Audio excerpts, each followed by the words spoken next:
Buenas tardes, estamos en los estudios virtuales de Radio Gráfica, FM 89.3 de Buenos Aires, y también estamos transmitiendo para la radio frecuencia 808 de Salinas, en Ciudad de la Costa, y para la Asociación de la Prensa Uruguaya. Estamos en contacto con Silvia Guzmán, escritora. ¿Qué tal? Buenas tardes, ¿cómo estás? Buenas tardes, ¿cómo estás tú? ¿Cómo está la audiencia? Espero que bien y con muchas ganas de escuchar tu última novela, porque venís escribiendo, ¿no? Con frecuencia. Bueno, insólitamente es sí mi primer novela y fue lanzada en plena pandemia en el 2020 y ahí se relegó un poco el tema de las presentaciones, así que seguí escribiendo y saqué un segundo número que se llama Raspando la olla, que es testimonio de una olla popular de la que soy parte hace 3 años. O sea que el Sin Excusas es mi primer trabajo, un poco postergado en las presentaciones. ¿Cuándo empezaste con este deseo de escribir? ¿Aprendiste? ¿Tuviste algún taller?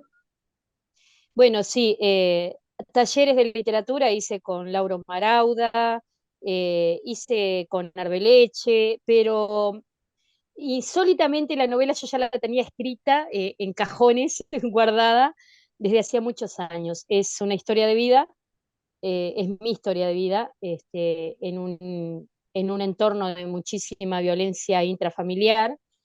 Yo me niego un poco a decir que es una violencia de género, porque la violencia no tiene género. Eh, Mis hermanos varones también sufrieron la misma violencia que nosotras las mujeres, así que lo denomino violencia intrafamiliar, violencia doméstica.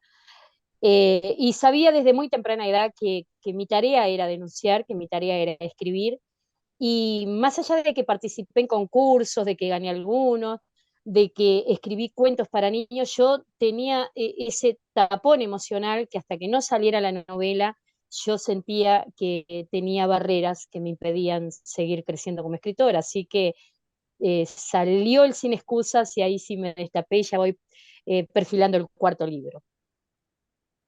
El- esta historia transcurre en Colonia Nicolich. ¿Me puedes contar un poquito el contexto histórico, geográfico de esto antes de entrar en el tema particular? Perfecto. Nosotros vivíamos, yo nací en el año 65, hasta los 3 años vivía en la zona de La Unión, una zona muy populosa de 8 de octubre, una de las principales avenidas, y una noche, bueno, mi padre irrumpe, como cuenta el primer capítulo de la novela, y nos dice que nos mudamos y nos trae para esa zona tan desconocida. Estamos hablando, hace 53, 54 años. Esta zona, pese a que está a unos 30 minutos en auto desde el centro de la capital, en ese momento era una zona de quintas, era una zona donde el puente Toledo, tú para atravesarlo tenías que pasar por un puente de madera que estaba en un estado deplorable. Y bueno, allí vinimos a dar nuestros pobres huesos, muy pequeñas. En ese momento era mi hermana mayor, que tenía 4 años, y yo menos de 3. Después ahí en esa zona nacieron 6 hermanos más y bueno, y muchos embarazos mal logrados gracias a los golpes. Pero en ese momento la zona era quinta, era una zona de quinteros, de muchos menonitas.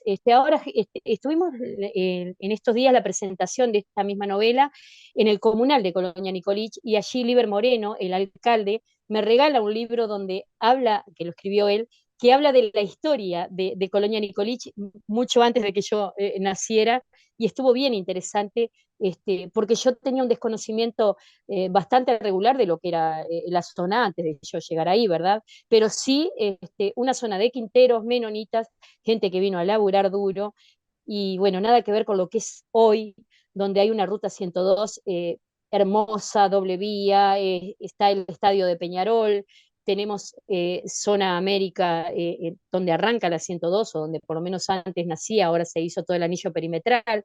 Estamos a pocos minutos del aeropuerto de Carrasco, pero insólitamente, aún con todo esto, el aeropuerto ya estaba en esos años, era una zona eh, apartada en lo que era la nomenclatura de nuestro país. Y Silvia, ¿por qué decide tu papá irse? ¿De qué trabajaba él? Bueno, mi padre siempre fue vendedor ambulante, el- con esas máquinas banchero que hace años estoy buscando una en los remates para tener de historia. Él vendía café, él vendía café en los remates de antigüedades, si era época lo vendía en la playa. Nunca tuvo un trabajo fijo. Mi madre fue una mujer muy sometida que nos crió trabajando duro, haciendo limpiezas como doméstica, palabra que suena feo, pero aún se sigue utilizando.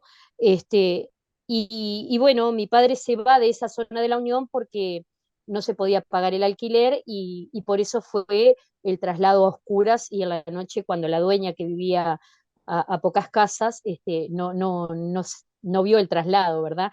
Y nos vinimos a la colonia Nicolich a ocupar una casa, tal como reza en los primeros capítulos de la novela. Fue violado el, el cerramiento del lugar, los yuyos tapaban el lugar, y allí nos metieron, y bueno, allí comenzó la historia. Claro, no me gustaría que nos adentráramos mucho en las argumentaciones, porque en algún momento esta novela puede ser adquirida en Montevideo. ¿Cómo están las librerías? Sí, esta novela la distribuye Escaramuzas, y está en las librerías las más importantes, está en Papacito. No quiero nombrar y dejar algunas afuera, pero sino también ahora el Departamento de Género de la Intendencia de Canelones me está dando un impulso, y también podríamos contactarnos por ese medio, porque mediante esta posibilidad estamos haciendo presentaciones en todo el país.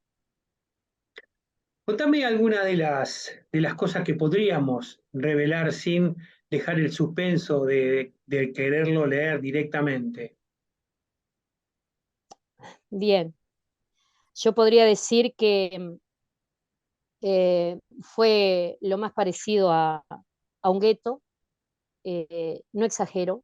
Lo que se vivió allí, lo que vivimos con mis hermanos, fue realmente tenebroso. Los vecinos juntaban firmas y hacían denuncias, pero mi madre no tenía el coraje de firmarlas, mediante amenazas de él, o por cierto amor deformado, o por temor, o por desinformación, porque nosotros estábamos a unos 35, 38 kilómetros de Pando. Allí se encontraba el único teléfono al que podías acceder en esa época. Los vecinos no tenían teléfono, muchos carecían de luz, el agua se sacaba de aljibes, y, y tampoco había las posibilidades de denuncia que hoy tienen las mujeres y los niños, de decir, disco un 0800 y tengo un salvavidas a la mano. Eran épocas donde la misma familia de mi madre le decía, bueno, pero si dejas a este hombre, ¿quién va a criar a los hijos? Y todo ese entorno hizo que mi madre soportara muchísimo, haciéndonos soportar a nosotros un calvario regular. ¿Qué puedo decir? Puedo decir que a mí me salvó la poesía, que a mí me salvó esa semilla de poeta que siempre tuve. En momentos difíciles yo me escondía en un maizal, que era el maizal de un vecino, y allí cantaba y hacía poesías, y me tiraba en la tierra húmeda, y pensaba, esto algún día va a pasar, esto no es lo peor, es grave, pero sabía de historias peores. Sé que la vida tiene cosas muy crueles, y no podemos estarnos lamiendo las heridas ni creyendo que lo que nos pasa a nosotros es lo peor. Hay cosas peores. No es para siempre, esto va a pasar, y yo algún día lo voy a contar, para decirle a las mujeres y a todo aquel que sufra violencia, o situaciones de alto riesgo, que es posible abrir las alas y sobreponerse a cosas traumáticas. El rol que cumplía tu madre ante esta situación de violencia? ¿Cómo lo explicás? ¿Cómo se enmarca dentro del grupo familiar? Bien, y ahí es cuando yo digo que la violencia no tiene género. Mi madre era parte en este engranaje, si bien ella no nos pegaba, si bien ella no nos sometía a nada, ella veía todo lo que sucedía y trataba de darle una explicación. En el momento más álgido de la novela, que cuento un abuso sexual, ella lo ve, ella está ahí, de pie. Y yo pienso, bueno, aquí esto se termina, porque las palabras que esa noche, un 25 de diciembre, las palabras que le dijo a mi padre a los gritos, ahora sí, se terminó todo, esto llegó a su fin, sos esto, aquello, lo otro, y, y después él la convence de que lo que había visto no era real. O sea, ella también era una víctima manipulada por un psicópata, pero a su vez a mí me costó años y trago saliva para decirlo. A su vez hay algo de complicidad en todo esto y hoy mi madre vive y me cuesta mucho, me cuesta cada presentación hablar de ella. Yo estoy distanciada prácticamente de toda la familia. Y yo creo que era tal el punto de enfermedad, porque la violencia enferma, apesta, que ella también se hizo parte con un doble rol, con un rol que para mí es más difícil de digerir y he tenido que hacer terapia para esto. Mi padre era un enemigo definido, claro, él era eso. Y es mucho más fácil definirse cuando tú tenés un enemigo definido que cuando tenés a alguien que va, viene, eh, manipula, te toca los afectos más, es una madre. Entonces, el rol de ella fue tan importante y tan impactante como el rol de mi padre. ¿Cómo fue el final de ese hombre? Bueno, ese hombre era un hombre que medía 1,80 m, que en sus mejores momentos llegó a pesar 90 kilos. Yo dejé de verlo por un año y algo, hasta que un día me llaman para decirme que había fallecido.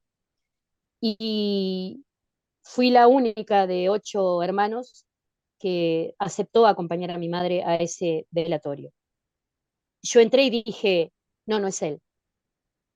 Murió pesando unos 42 kilos, con un cáncer generalizado sin atender, en una casa de salud que la mamá le pagaba. Y me quedó como un sabor agridulce, porque yo hubiera querido tener más charlas con él, pero siempre uno, la vida, también mi vida de adulta no fue nada fácil.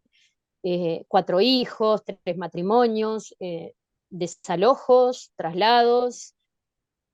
Y me quedé con ese debe de mirarlo a los ojos y de preguntarle, ¿por qué? Yo siempre cuento que leí hace muchos años un libro de una autora estadounidense, que ahora no me viene a la mente el nombre, que tiene un título largo, pero que está bien interesante. Dice, ¿por qué a mí?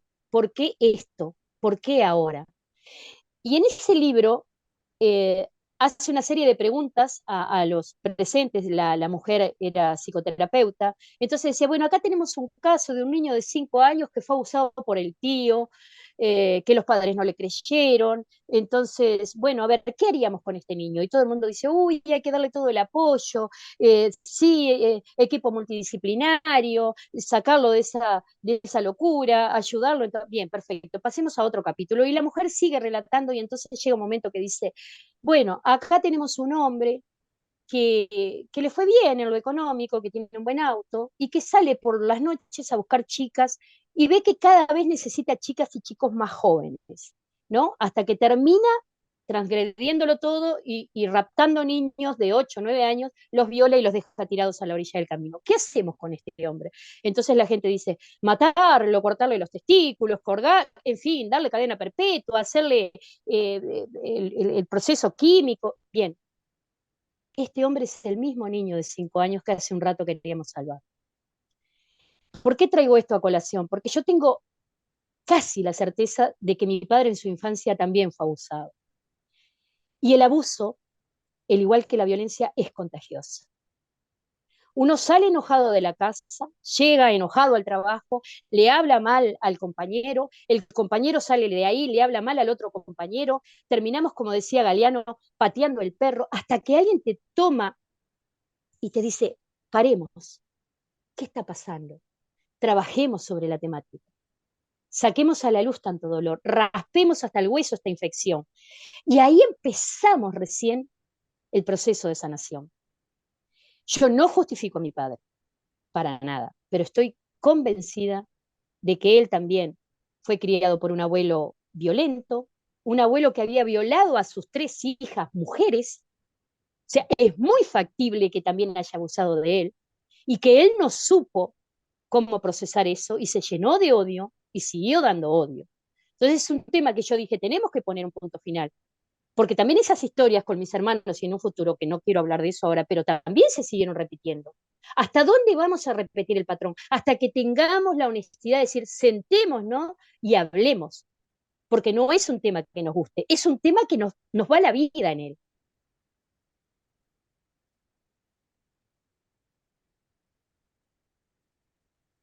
Durísimo.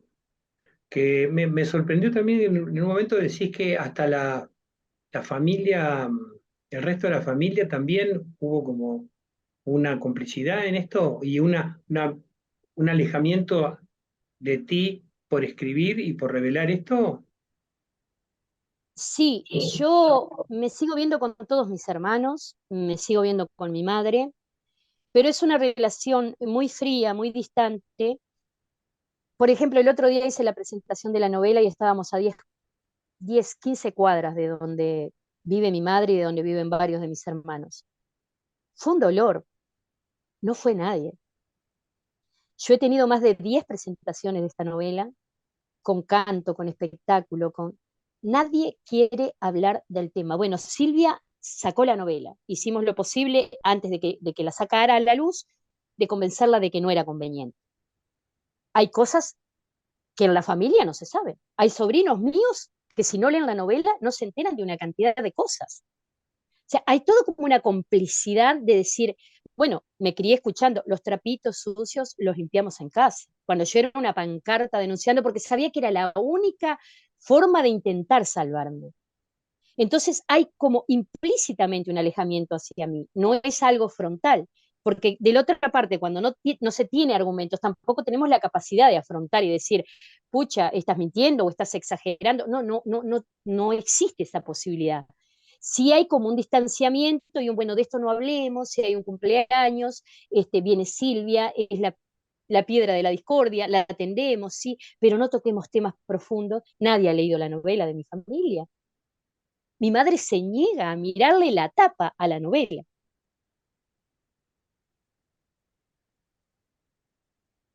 Sin excusa se llama. Sin excusas, sin excusas. ¿Qué Le quiere decir di sin muchas excusa? vueltas. Sin excusas quiere decir, yo empecé a trabajar en fábricas con 14 años. Con 15 años trabajaba medio horario en una panadería, en el mostrador, y en la tarde trabajaba en una fábrica de calzado. Y comencé a ver qué cantidad de excusas ponemos los seres humanos para hacer lo que tenemos que hacer.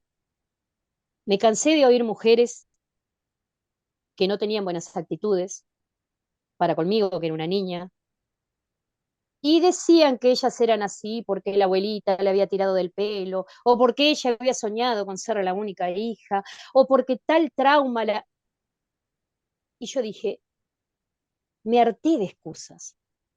Yo creo que cuando un niño, una niña, sabe diferenciar entre lo que está bien y lo que está mal, por más mínimo que sea, ya tenemos la capacidad de comenzar ese trabajo de romper patrones. No importa lo que me enseñaron.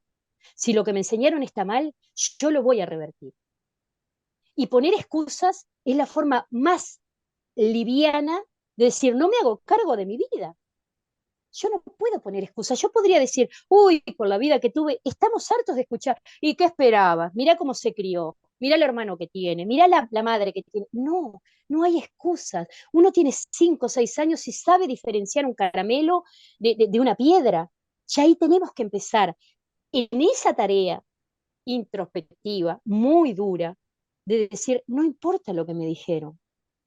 Yo conozco gente genial que no lo tuvo, pero que no tuvo nada. Y conozco gente que la esquivo, que lo tuvo absolutamente todo. O sea, no hay que poner excusas para hacer lo que realmente debemos hacer. Y claro que es darse contra una pared, claro que es tirar una cantidad de paradigmas, pero bueno, esa es la tarea. Silvia, ¿escribir es terapéutico? ¿Es sanador? Absolutamente, absolutamente. Escribir, cantar, pintar, hablar, porque estamos hasta aquí de reuniones donde todos hablamos entre todos y nadie escucha a nadie.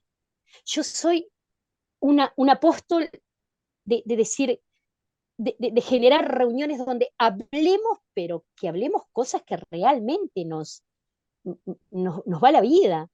No que hablemos del último video que sacó Shakira, no, hablemos de nosotros.